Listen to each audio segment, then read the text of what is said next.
Iman yang menyediakan platform untuk kita berkuliah pada malam ini, yang dirahmati lagi dikasihi seluruh pencinta ilmu, muslimin muslimat yang sudi mengimarahkan kuliah maghrib kita pada malam ini.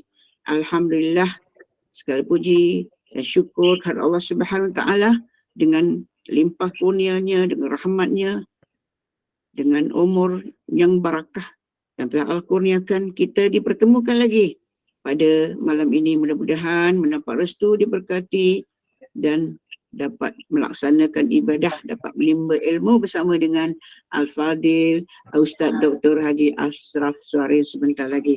Selawat dan salam atas junjungan Nabi Muhammad sallallahu alaihi wasallam, para sahabat dan ahli keluarga baginda. Bagi memberkati kuliah maghrib kita, mari sama-sama kita membaca Ummul Kitab yang akan dipimpin oleh Al-Fadil Ustaz Dr. Haji Ashraf Suharin. Bismillahil Fatihah. A'udzubillahi minasyaitonirrajim. Bismillahirrahmanirrahim. Alhamdulillahi rabbil alamin. Ar-Rahmanir-Rahim. Maliki yaumiddin. Iyyaka na'budu wa iyyaka nasta'in. Ihdinas siratal mustaqim. Siratal ladzina an'amta 'alaihim ghairil maghdubi 'alaihim waladdallin. Amin. Amin ya rabbal alamin. Mudah-mudahan pertemuan kita di halaqah ilmu pada malam yang penuh barakah ini, kita dianugerahkan rahmat dan redha oleh Allah SWT dan dipayungi oleh para malaikat bersama kita di taman-taman ilmu pada malam ini, insya-Allah. Jadi tanpa melengahkan masa, majlis dengan rasa bangga dan sukacita mempersilakan yang berbahagia Al-Fadil Ustaz Dr. Haji Ashraf Suharin untuk menyampaikan syarah dengan berpandukan kepada kitab hadis-hadis sahih masa kini. Silakan Ustaz. Bismillahirrahmanirrahim. Assalamualaikum warahmatullahi wabarakatuh. Alhamdulillahirabbil alamin. Wassalatu wassalamu ala asyrafil anbiya'i wal mursalin wa ala alihi wa sahbihi ajma'in. Qala rabbi shrah li sadri wa yassir li amri wa hlul 'uqdatam min lisani yafqahu qawli. Allahumma rabbana hab lana minas salihin ya Allah. Allahumma lakal hamdu wa ilaikal mushtaka, Allahumma musta'an. Wa la haula wa la quwwata illa billahil 'aliyyil azim. Amin amin ya rabbal alamin. Allahumma salli ala Muhammad wa ala ali Muhammad. Terima kasih kepada bonda, pengurusi, pemula bicara pada malam ini, menurut niati pimpinan Gubernur Iman dan seluruh ahli jawatan kuasa Gubernur Iman dan seluruh yang hadir para pejuang ilmu, yang mudah-mudahan dalam rahmat dan keberkatan Allah Subhanahu Wa Taala. Alhamdulillah, syukur pada Allah, Allah izinkan kita masih lagi dalam majlis ilmu yang mudah-mudahan ilmu ni merendahkan diri kita, ilmu ni bawa kita takut hanya pada Allah Subhanahu Wa Taala, beri kita faham dalam ibadah kita, insya-Allah. Amin ya rabbal alamin. Jadi insya-Allah kita sambung berdasarkan buku ini sampai muka surat apa saya lupa. Maaf Ustaz, saya sekarang berada di tempat lain, kitab tak bawa. Ada jemaah yang tanda tak muka surat berapa yang ada kitab?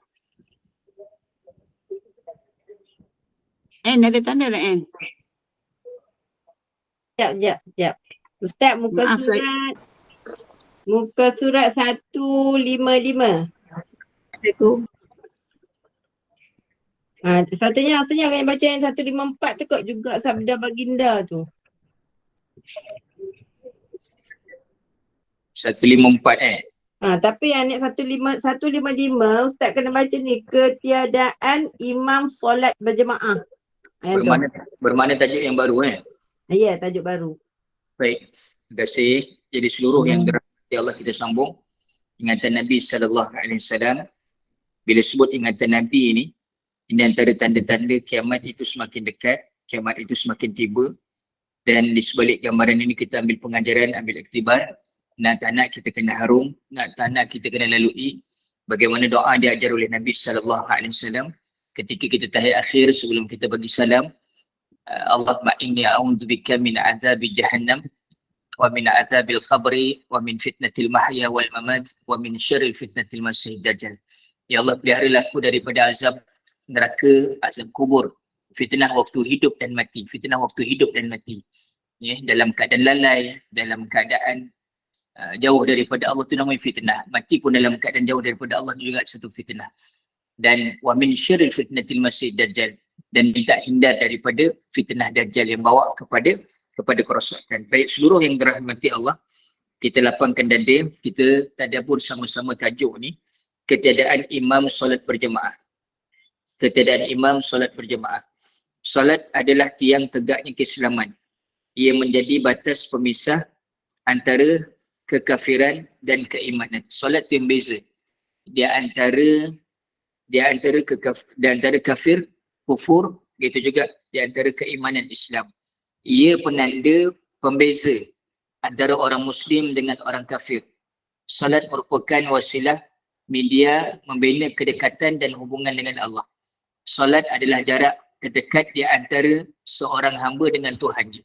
Salat ini wasilah kita, hubungan kita dengan Allah Subhanahu Wa Taala. Allah mensyariatkan salat kepada para hamba-Nya. Sebagaimana firman-Nya dalam surah Taha, cuba kita tengok ayat yang ke-14. A'udzubillahi minasyaitonir rajim. Innani anallahu la ilaha illa ana fa'budni wa aqimis salata li dzikri. Wa aqimis salata li dzikri. Sesungguhnya aku ini adalah Allah. Allah bagi ingat. Tidak ada Tuhan yang hak selain aku. Maka sembahlah aku dan dirikanlah solat untuk mengingati aku. Li zikri. Yang solat itu untuk mengingat Allah Subhanahu Wa Taala. Firman Allah yang lain dalam surah Al-Baqarah ayat 238. Hafizu ala salawati wa salatil wusta wa qumu lillahi qanitin. Peliharalah segala solat. Peliharalah segala solat dan peliharalah solat wusta. Berdirilah kerana Allah dalam solatmu dengan khusyuk. Wusta itu pertengahan. Apa solat yang tengah? Solat asar. Yang kadang kita lemah, yang kadang kita lalai dan leka dan sebagainya. Dalam ayat yang lain juga Allah sebut dalam surah Fatir ayat 29. A'udzubillahi minasyaitonir rajim. Innal ladzina yatluna kitaballahi wa aqamus shalah wa anfaqu mimma razaqnahum sirran wa alaniyatan yarjuna tijaratan lan tabur. Sesungguhnya orang-orang yang selalu membaca Al-Quran dan mendirikan salat serta menafkahkan sebahagian daripada rezeki yang kami anugerahkan kepada mereka dengan diam-diam maupun terang-terangan, mereka itu mengharapkan perniagaan yang tidak akan rugi. Kita hidup ni, kalau kita faham, kita beribadah seolah-olah kita berniaga dengan Allah. Kadang kita sembahyang hanya sekadar sembahyang, hanya memenuhi tanggungjawab, tapi sembahyang kita kesan bagaimana? Seolah-olah rugi atau tidak. Macam tu ibadah puasa kita, ibadah zakat kita, sampailah kerja haji kita. Wa tijaratan lan tabur. Allahu Akbar. Hajjam mabrura wa sa'yan mashkura wa tijaratan lan tabur. Ni doa. Jadikan haji itu mabrur, sa'i yang subhanallah, yang Allah terima dengan kesyukuran. Begitu juga wa tijaratan lan tabur, perniagaan yang tak ada rugi. Kita ibadahnya kita faham, sembahyang kita bagaimana kesan yang kita harapkan. Allahu Akbar. Jadi mudah-mudahan kita faham bila berniaga ada untung, ada rugi. Macam tu juga ibadah kita yang kita buat untuk Allah, itulah perniagaan yang Allah nilai sebagai pencipta dengan hamba. Hari ini kita muhasabah balik renung, balik sembahyang kita bagaimana.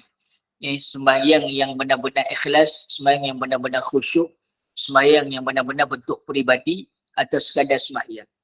Zaman era moden kini, ramai umat Islam yang mempunyai gairah, semangat keislaman. Gairah itu semangat keislaman. Mengerjakan solat berjemaah di masjid-masjid maupun di surau-surau. Namun gairah solat berjemaah tersebut tidak berbanding lurus dengan keberadaan imam solat yang layak mengetahui solat. Allahu Akbar. Ni nak cerita pasal imam sembahyang. Terutama di masjid-masjid yang berada di taman perumahan maupun di bandar dan di kota, kesukaran mencari imam solat juga banyak terjadi di kampung-kampung. Kerana ramai para alim yang enggan menjadi imam atau bahkan jarang solat berjemaah. Dia nak cerita. Yang jadi imam bukan ahli. Hal ini merupakan realiti kehidupan yang tidak dapat dinafikan. Bahawa ramai imam-imam masjid di kampung atau di kawasan perumahan maupun di bandar baharu metropolis yang tidak mempunyai kecekapan serta tidak memenuhi kriteria menjadi imam solat. Yang kelayakannya tak ada. Mereka terpaksa menjadi imam solat kerana tidak ada ulama yang layak menjadi imam solat di tempat tersebut. Isyarat ketiadaan imam solat, sukar mencari imam solat ini sebenarnya telah disabdakan oleh Rasulullah sallallahu alaihi wasallam. Nabi bagi ingat dah, akan muncul nanti imam payah nak cari. Benar-benar ahlinya, benar-benar ahli Quran, benar-benar pandai bacaan, sedap bacaan dia, yang kari, begitu juga tajwid dan sebagainya, payah. Ni Nabi dah sebut dah. Sebagaimana hadis riwayat Ibnu Majah yang bermaksud kelak akan ada satu masa yang pada zaman itu ramai orang telah berbaris rapi membentuk saf solat, tetapi tidak ada imam yang memimpin solat berjemaah. Mereka berdiri dan menunggu lama untuk dapat melakukan solat berjemaah kerana tidak ada orang yang dapat mengimami solat mereka. Ada kan berlaku? Ada. Bila nak mula sembahyang, toleh kanan kiri, tengok mana tak imam tak muncul-muncul. Allahu Akbar. Nabi dah sebut dah, hari ni benar-benar berlaku. Berlaku tak tempat anda? Jadi seluruh yang dirahmati Allah, bila berlaku ni, inilah yang disebut oleh Nabi SAW. Kiamat itu semakin hampir bila mana tak ada imam solat, dan bila ada imam pun kadang tak ramai yang benar-benar ahli yang selayaknya jadi imam.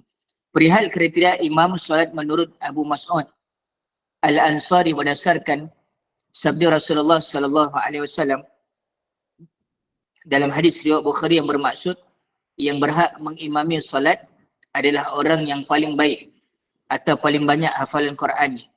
Jika dalam Al-Quran kemampuannya sama, maka dipilih yang paling memahami mengenai ajaran sunnah, memahami hukum-hukum solat. Jika dalam sunnah juga sama, maka dipilih yang lebih dahulu berhijrah. Jika dalam berhijrah juga sama, maka dipilih yang lebih dahulu masuk Islam atau paling tua usia. Nampak turutan tu sangat-sangat cantik. Bermula yang hafal Quran, lepas tu kemampuan baca Quran, lepas tu yang faham bab sembahyang, yang lebih dulu berhijrah ni zaman Rasulullah. Begitu juga yang ikut umur, yang tua usianya. Kadang hari ni belah-belah kampung yang tua usianya kadang gigi tak ada. Gigi tak ada, bacaan kurang sempurna. Bukan nak ejek, tapi inilah ujian yang berlaku. Baik, jadi yang kena tampil tu orang-orang yang muda. Dalam ingatan yang lain, riwayat yang lain, hadis riwayat Al-Bukhari bermaksud jika tiba waktu solat, hendaknya salah seorang di antara kamu mengumandangkan azan, dan salah seorang di antara kamu yang paling tua usianya menjadi imam, yang paling tua usianya. Tapi kriteria dia punya ciri-ciri, tengok dia punya kelayakan tadi, yang hafal Quran, yang mahir dalam bacaan, yang faham tentang bab solat.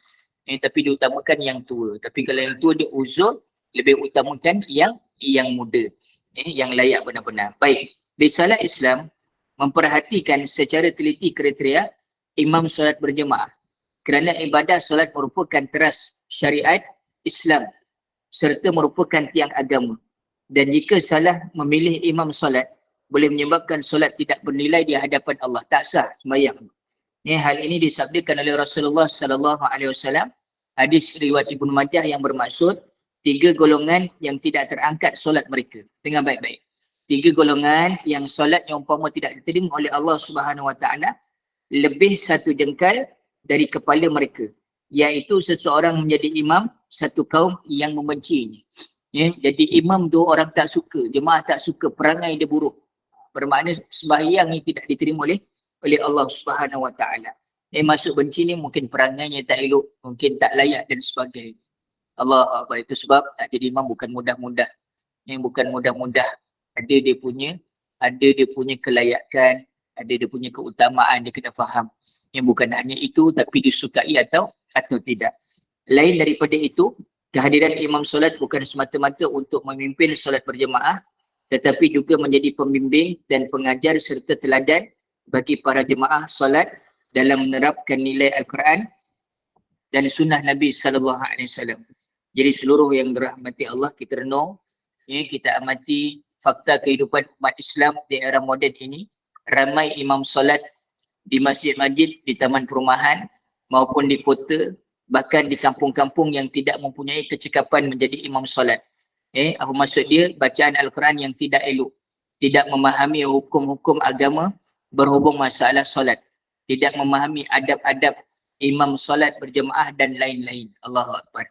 Dan pada zaman moden kini, ternyata sukar mendapatkan orang yang layak serta mempunyai kemampuan menjadi imam solat. Selain itu bukan sedikit orang yang alim mempunyai ilmu agama yang baik namun enggan solat berjemaah di masjid. Allahu Akbar.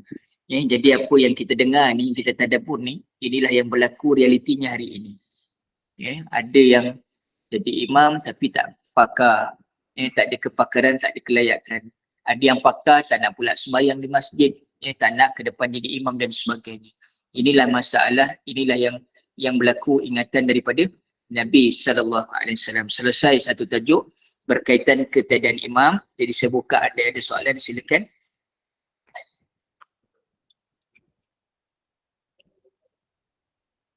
Ada tak soalan?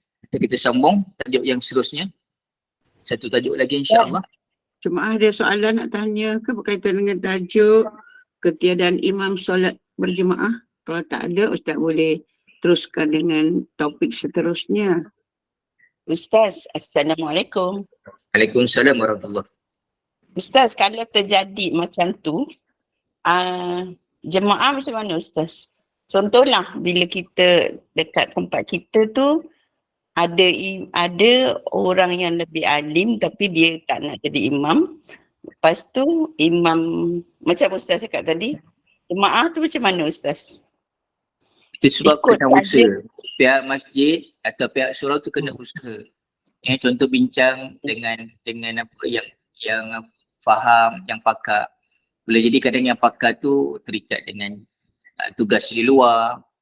Jadi apa yang semampunya lah sampai satu tahap. Kalau tak ada sangat sampai yang ada, daripada tak ada langsung, bermakna dia kena usaha juga untuk belajar, atau pihak masjid kena usaha juga untuk cari yang benar-benar layak. Itu yang saya mampu jawab lah. Assalamualaikum. Ya Ustaz. Saya rasa jemaah ya, perkara tentang ketiadaan imam ataunya terdapat imam tapi tidak mahir. Para jemaah juga ada tanggungjawab ya. Mungkin dia kena lapor pada pejabat agama di daerah yang atau di mukim yang berkenaan. Bagaimana pandangan Ustaz? Betul, macam saya sebut tadi, pihak masjid, ahli jawatan kuasa kena usaha. Jangan biarkan perkara ini berlaku. Sebab apa, pimpinan tu kena ada yang, jemaah tu kena ada ketua. Ketua yang benar-benar layak. Lagi-lagi bab solat. Cantik yang pandangan yang dia ajukan. Allah A'lam. Baik, saya terus sambung tajuk yang seterusnya boleh? Silakan Ustaz. Baik, tajuk yang seterusnya mempermainkan waktu solat. Tadi tak ada imam.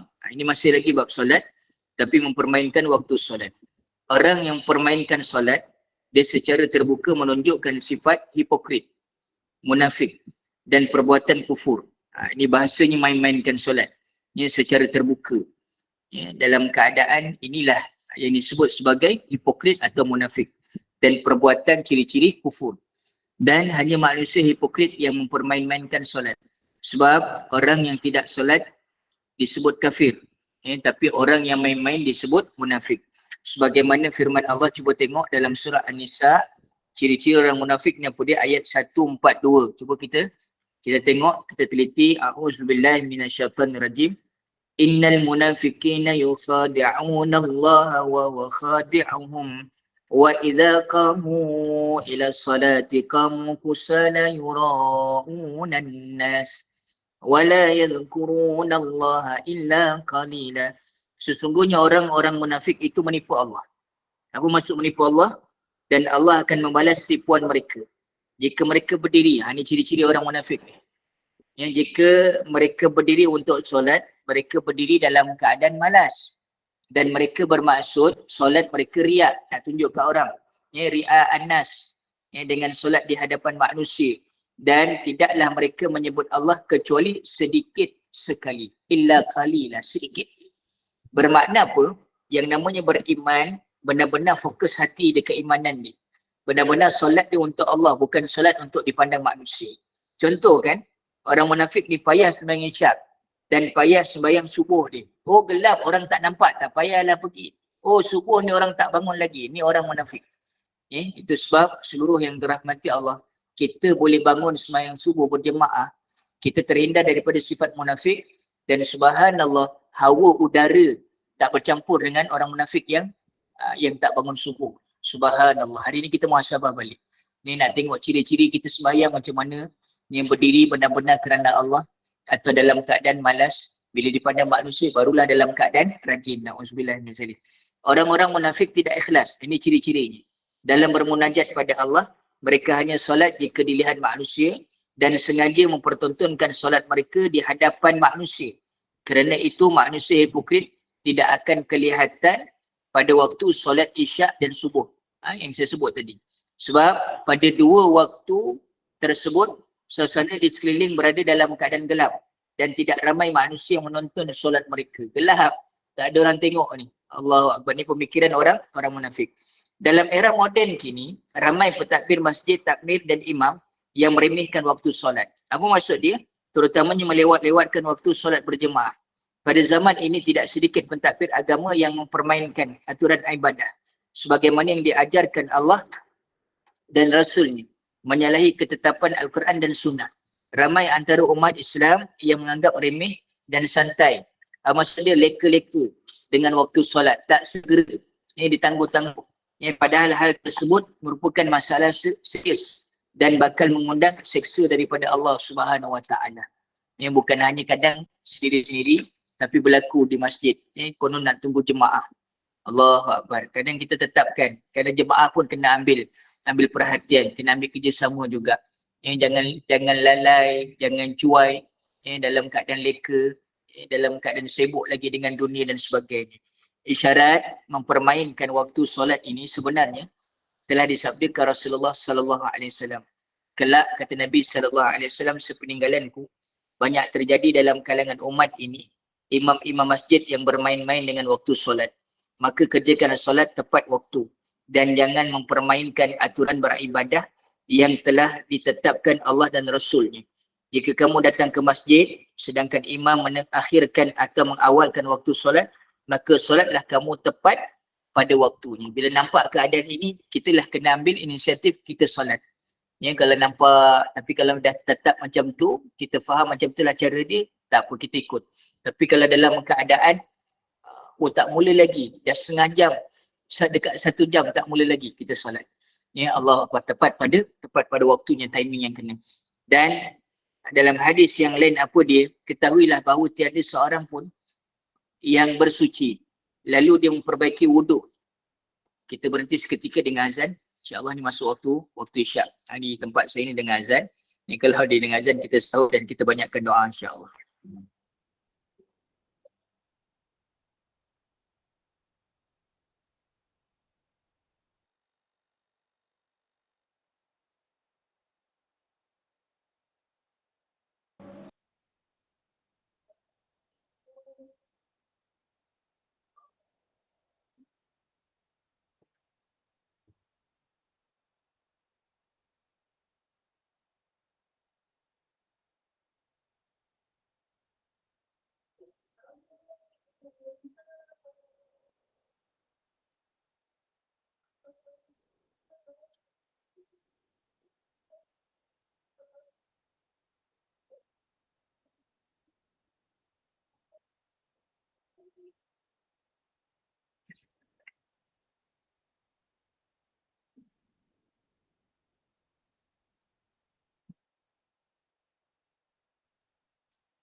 Baik, seluruh yang dirahmati Allah, saya minta maaf ambil masa.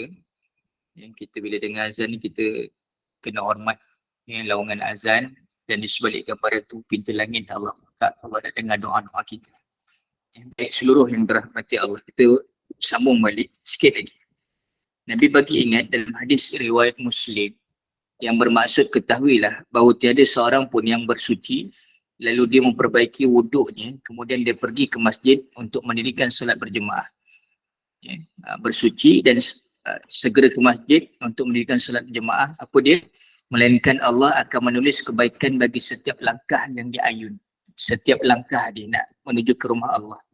Allah akan mengangkat darjat orang itu dengannya dan menghapus dosanya dengannya. Allahu Akbar.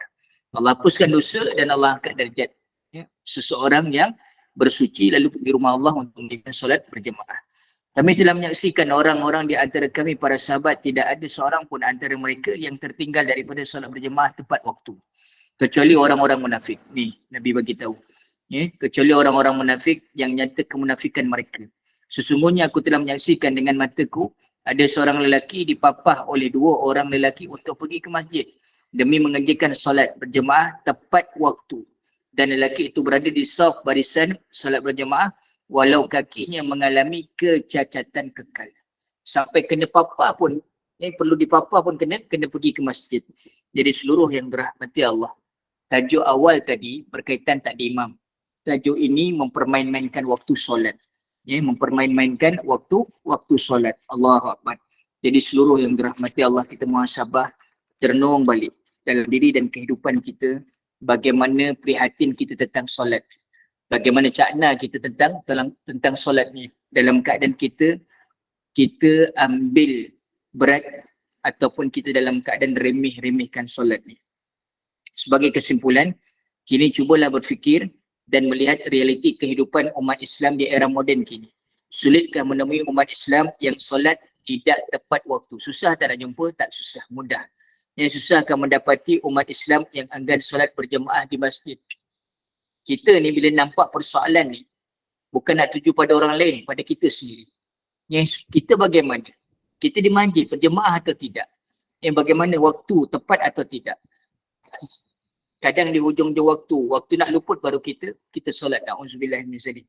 Dan di zaman ini, sulitkah menemui pihak berkuasa agama yang permainkan peraturan beribadah? Susahkah mendapati kaum muslimin yang meremehkan waktu solat? Sesungguhnya benarlah hadis Rasulullah sallallahu alaihi wasallam. Jadi seluruh yang dirahmati Allah, solat ini keperluan kita dunia dan akhirat. Bagaimana kita tak jaga solat, bermakna keperluan itu juga kita abaikan. Kita nak segera makan, tapi yang beri makan kita, beri rezeki kita siapa? Adalah Allah Subhanahu Wa Taala. Allah alam, selesai 2 tajuk pada malam ini. Saya buka, ada soalan, silakan. Maka jemaah sila ajukan soalan-soalan untuk Ustaz. Silakan. Ina. Assalamualaikum Ustaz. Waalaikumsalam warahmatullahi. Ustaz, minta maaf nak tanya tentang solat awal waktu. Waktu yang afdalnya dalam berapa minit Ustaz? Kalau kata yang tak pergi berjemaah lah macam wanita solat di rumah. Terima kasih Ustaz. Waktu yang afdal, kalau kita ada solat qabliyah, kesempatan kita buat solat sunat qabliyah. Ini kesempatan untuk kita buat solat sunat qabliyah. Dan tidak terlalu lama selesai solat sunat qabliyah, doa dan terus kita bangun qomat. Itu sebenarnya bagi perempuan lah, bagi lelaki mungkin di masjid ada masa-masa yang ditetapkan. Jadi jemaah ni kena ambil peduli lah. Jangan apabila selagi orang tak ramai dia tak mula. Ni sampai bila nak ramai. Itu yang jadi masalah yang sangat besar. Jadi saya boleh sebut kita ada kesempatan untuk solat sunat qabliyah. Macam subuh ada kesempatan. Begitu juga maghrib kita tidak digalakkan solat sunat qabliyah, tapi selepas solat tu ada solat sunat ba'diyah. Ini macam isyak kita digalakkan solat sunat qabliyah dan 4 rakaat selepas solat isyak. Jadi di sebalik gambaran itu nak cerita di antara azan dan kita nak solat, kesempatan untuk kita tunai solat sunat qabliyah. Allah alam, itu yang mampu saya jawab. Ustaz, di ruangan chat ada satu soalan. Solat sunat tu kena tunggu azan habis dulu ke macam mana? Ya, afdalnya kita dengar azan, selesai azan habis baru kita solat sunat.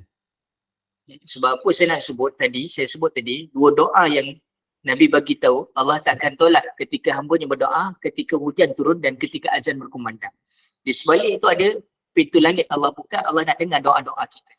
Jadi kita clearkan azan baru kita solat sunat. Allah a'lam.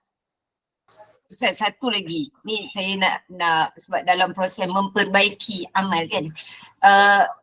Mengambil wuduk sebelum azan ataupun usai azan dan pergi ambil wuduk. Yang mana yang kategori awal dalam solat? Kategori afdal sebelum waktu solat tu kita dah menunggu solat.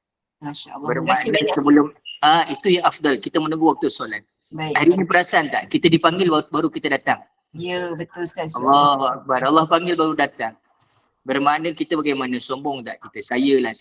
Yang kita ni dipanggil barulah terkebil-kebil nak berwuduk. Afdalnya sebelum tu kita menanti. Sebab apa?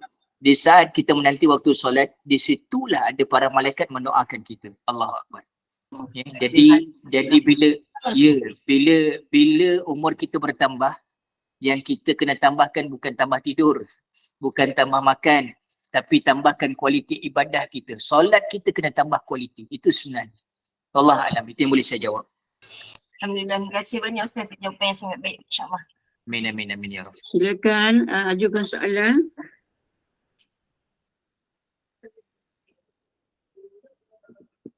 Anda tiada? Kita sambung di Assalamualaikum Ustaz. okey silakan. Assalamualaikum Ustaz.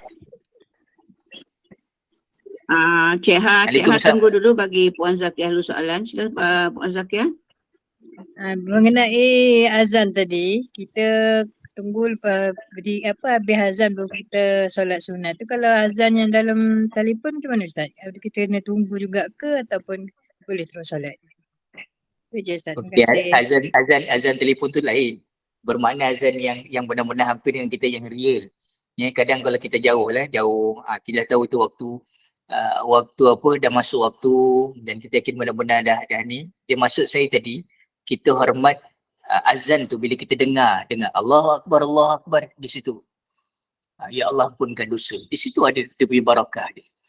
Tapi kalau handphone tu dia tidak afdal lah. Tidak afdal, tidak aula. Yang lebih aula bila kita dengar clear macam tadi azan tadi kan. Allah alam, itu yang boleh saya jawab. Satu Cik Ha lagi Ustaz. silakan. Okey teruskan Zakiah. Satu lagi Ustaz. Kita dah lepas daripada kita tahiyat akhir tu kan kita sunat berdoa kan. Jadi kalau kita doa tu adakah kita nak tutup dengan sallallahu alaihi wasallam baru kita bagi assalamualaikum ataupun tak perlu? Tak perlu. Terus je bagi salam Ya, terus bagi salam. Okey baik, terima kasih Ustaz. Sama. Cik Ha. Okey, Assalamualaikum Ustaz. Gini, nak tanya kita di rumah ni ke awal waktu solat ni lepas azan tu berapa minit? 15 minit tu awal waktu lagi ke? Ataupun terus kena awal waktu ikut waktu azan, lepas azan tu? Yelah macam saya sebut tadi. Ada sebab kata sini ada 15 minit tu okey lagi je awal waktu lagi. Ya betul. Lebih daripada tu dah macam melambat-lambatkan. 10 minit pun dah okey. 15 minit tu dah macam lama sangat. Lepas tu gini ada kata juga kalau Zuhur dengan Asar tu dia ke setengah jam. Kalau Maghrib gini 15 minit. Ya betul ke tak? Dia sebenarnya siapa yang susun letak macam tu? Ada terdengar lah dia merayak tu. Tidak. Yang penting kita ambil apa yang Nabi ingatkan. Bila mana kita masuk masjid dalam keadaan begitu lambat, kita ni kena tepat pada waktu ni. Melainkan kalau dah disusun, dah dipersetujui begitu, tak terlalu lama kita ikut. Tapi terlalu lama kita masuk, masih lagi belum dimulakan sembahyang, masih lagi nak menunggu, subhanallah. Tapi ada satu tempat, ada satu ingatan juga, bila kita menunggu waktu subuh tu untuk tunggu ramai itu afdal. Macam tu juga saya pernah dulu jadi imam sembahyang Jumaat. Tunggu 40 orang tak sampai, tak nak cukup. Jadi kita buat sembahyang Zuhur lah, jadi kita pergi tempat lain. Jadi masjid yang cukup 40 orang. Itu lain pula dia punya kisah dia. Allah a'lam. Mudah-mudahan faham. Okey, faham. Maksudnya kita 15 minit tu okey lah di rumah lah. Maksudnya ni kita tak pergi ke seberang maksudnya. Macam saya sebut tadi, bermakna ada kesempatan untuk solat sunat qabliyah. Boleh? Jelas? Ya, faham sunat dulu. Okey, Allah a'lam. Ya Ustaz, Assalamualaikum. Boleh saya bertanya? Saya selalu perkataan munafik ini sangat menggegar hati saya. Saya rasa perkataan ini perlu kita ucapkan memohon pertolongan pada Allah semasa kita sembahyang taubat juga. Dan juga untuk anak-anak dan juga keturunan kita. Sebab di neraka Allah, kedudukannya sangat jauh ya di neraka. Lebih teruk daripada orang kafir. Jadi doa itu adalah yang mampan ya. Yang perlu diutarakan pada Allah. Bagaimana pendapat Ustaz? Soalan tadi berkaitan tentang munafik. Betul.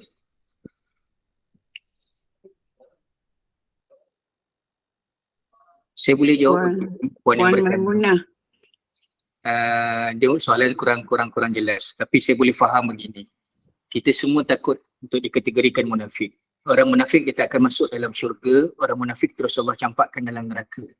Jadi kita antara ciri-cirinya bila bercakap dusta, bila berjanji dia mungkir, bila diberi amanah dia khianat. Ini ciri yang paling utama. Jadi bila bab solat ni juga, dia tidak amanah, dia tidak telus. Yang sangat-sangat kita takut. Jadi seluruh yang dirahmati Allah tadi kita renung satu hadis Nabi. Zaman Nabi, sahabat semua tepat pada waktu sembahyang. Tapi orang munafik di dalam keadaan culas, dalam keadaan cuai. Dia lambat-lambat, dalam keadaan sembahyang, dalam keadaan yang malas. Jadi kita doa banyak-banyak. Ada peluang di mana pun, masa kita sangat suntuk. Kadang peluang yang Allah berikan waktu-waktu yang mustajab, kita rebut untuk doa. Ya Allah, hindarkan daripada perangai, daripada sifat munafik ini. Wallahualam. Itu yang saya boleh jawab daripada Puan Maimunah. Tadi ada soalan di ruangan cek. Ya, terima kasih ya Ustaz. Saya mau tambah sedikit ya Ustaz. Perbuatan ini agak diabaikan ya. Sebabnya kita tengok banyak orang bersumpah ya, sumpah bohong di mahkamah, di mana-mana lah. Terjadi di kalangan dari peringkat atasan juga di bawahannya. Jadi agak menduka citakan dan sangat menakutkan. Bagaimana pendapat Ustaz? Dia macam ni. Dalam keadaan macam ni memang apa yang disebut oleh Nabi SAW, perkara ini akan berlaku. Tapi kita sebagai orang beriman, jangan kita tengok orang lah. Jangan kita kata orang rosak. Dan rosak tu akan patah balik pada kita. Jadi kita perbaiki diri kita. Kita kuatkan, ya Allah pelihara daripada gambaran-gambaran ini. Memang kita risau. Tapi inilah yang disebut oleh Nabi SAW. Benda ini tetap akan berlaku. Yang perlu kita risaukan adalah diri kita sendiri. Semampu kita untuk tegur, kita doa, ya Allah campakkan hidayah pada mereka. Allah alam, itu yang mampu saya sebut. Baik, soalan tadi yang saya nampak di ruangan chat. Bila mana dah lambat, perlu tidak untuk kita solat sunat qabliyah. Contoh kalau kita sendiri tak ada masalah. Tapi bila berjemaah, sembahyang dah bermula, takkan kita nak solat lagi, kita ikut terus. Atas kesempatan yang ada. Wallahualam. Ada lagi soalan? Ada tadi Puan Syarina nak tanya soalan ke? Puan Syahrina. Tadi nampak macam nak buka mic untuk tanya. Ada tak lagi yang nak tanya soalan pada Ustaz? Silakan. Ustaz, jika iman kita belum benar-benar kuat lah, kita masih ada, kita yakin masih ada solat fardu yang kita perlu ganti, dengan perlu lebih solat qada berbanding solat, contoh kita nak solat qalbiyah. Macam mana Ustaz? Baik, dua-dua tu perlu. Untuk kita ganti perlu, untuk kita qada perlu, itu hutang kita dengan Allah. Dan solat sunat juga perlu. Jadi contohlah, selepas kita solat fardu, kita bangun, kita qada, dan yang kedua baru kita buat solat sunat. Atas kemampuan kita. Solat sunat tu untuk tampung lopong-lopong yang ada dalam solat fardu. Jangan kita abaikan juga. Jadi kita rebut juga sama. Hutang kita dengan Allah dan kita nak tambah perisa tu melalui solat sunat tu. Allah alam. Itu yang boleh saya jawab. Ustaz, lagi satu, bila kita dah solat fardu, lepas tu kita solat ganti, lepas tu kita nak solat sunat, boleh je kan bila solat sunat tu, ni selama-lama iman kita lah Ustaz kan, boleh kan kita solat sunat tu duduk? Apa pendapat Ustaz? Boleh apa? Solat sunat apa dia? Bila kita dah solat fardu, lepas tu kita buat solat qada, solat ganti kan Ustaz. Lepas tu kita nak buat solat sunat, solat qalbiyah ataupun solat-solat lain lah, solat sunat. Bila solat sunat tu kita buat dalam keadaan duduk. Memanglah kalau ikut kan berdiri tu lebih baik, pahala dia lebih banyak. Boleh, tak ada masalah. Boleh. Nabi banyak solat sunat dalam keadaan duduk berbanding solat fardu. Atas kemampuan kita. Kita mampu, kita mulakan dengan berdiri, lepas tu kita duduk. Tak ada masalah. Terima kasih Ustaz. Okey, sama-sama. Jadi seluruh yang dirahmati Allah, saya rasa sekadar ni dapat saya sampaikan. Mudah-mudahan ada manfaat. Pun ingatan sama-sama, jagalah solat. Inilah keperluan dunia dan akhirat kita. Di akhirat nanti lama, tapi boleh dipendekkan dengan satu solat fardu yang kita lakukan dengan penuh khusyuk. Mudah-mudahan insya-Allah. Wallahu alam. Kita mazhir batin, kita tangguh dengan tasbih kafarah dan suratul As. Subhanakallah wa bihamdika. Bismillahirrahmanirrahim. A'udzubillahi minasyaitonirrajim. Bismillahirrahmanirrahim. Ya Allah ya Rahman ya Rahim. Ampunilah dosa-dosa kami, ampunilah salah silap kami ya Allah. Terimalah duduk ilmu kami pada malam ini. Berilah ya Allah pencerahan dalam hati kami, sentuh hati-hati kami untuk sedar ya Allah. Ya Allah, kami mohon ya Allah, jadikan pertemuan ini dalam rahmat-Mu ya Allah, dalam redha-Mu, dalam keberkatan-Mu ya Allah. Ampunilah dosa kami, dosa ayah ibu kami, dosa ahli keluarga kami, dosa seluruh yang menadah tangan saat ini ya Allah, dan seluruh umat Islam yang masih hidup atau telah pergi meninggalkan kami ya Allah. Ya Allah, kami mohon ya Allah, jadikan kehidupan kami seluruh dengan kebaikan, akhirat kami seluruh dengan kebaikan, dan hindarkan kami daripada azab api neraka ya Allah. Wassallallahu ala sayyidina Muhammad. Subhana rabbika rabbil izzati amma yasifun. Wassalamun alal mursalin walhamdulillahi rabbil alamin. Taqabbalallahu minkum. Jumpa lagi insya-Allah. Assalamualaikum warahmatullahi wabarakatuh.